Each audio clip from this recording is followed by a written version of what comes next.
యూఏఈలో AP ముఖ్యమంత్రి చంద్రబాబు నాయుడు 3 రోజుల పర్యటన ఆశావాహంగా ముగిసింది. అటు ప్రభుత్వ ప్రతినిధులు, ఇటు వాణిజ్య సంస్థ అధిపతులతో వరుస సమావేశాలతో ఏపీ యూఏఈ మధ్య సరికొత్త వాణిజ్య బంధానికి తెరతీశారు.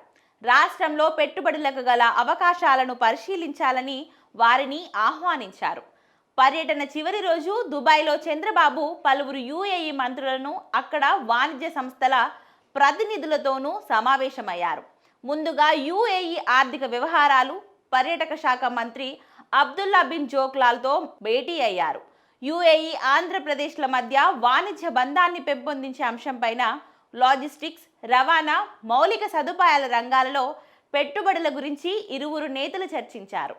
భారత్, యూఏఈ దేశాలు నాలెడ్జ్ ఎకానమీపై ప్రస్తుతం దృష్టి పెట్టినట్టుగానే ఆర్టిఫిషియల్ ఇంటెలిజెన్స్ ద్వారా పాలన, పౌర సేవలను మరింత మెరుగ్గా అందించే అంశంపై ఏపీకి సహకారం అందించాలని ముఖ్యమంత్రి కోరారు. సాంకేతికంగా పౌర సేవలు, పాలన అంశాల్లోని అత్యుత్తమ విధానాలను ఆర్టీజీఎస్ ద్వారా ఇచ్చిపుచ్చుకునే అంశంపై ఇరువురు అవగాహన కుదుర్చుకున్నారు.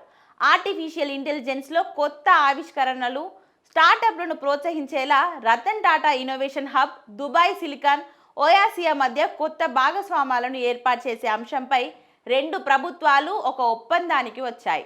ముఖ్యంగా ఆహార భద్రతకు సంబంధించి ఆంధ్రప్రదేశ్తో కలిసి పనిచేసేందుకు యూఏఈ ఆర్థిక వ్యవహారాల మంత్రి ఆసక్తి కనబరిచారు.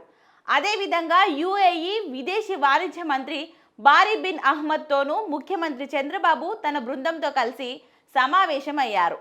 పెట్టుబడులు, కటిక సహకారం అంశాలపై చర్చ జరిగింది.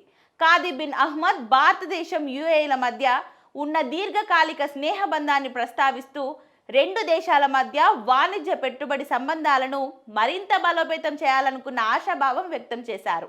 ముఖ్యంగా అమరావతిలో పెట్టుబడులు పెట్టే అంశంపై బానీ ఆసక్తి చూపించారు.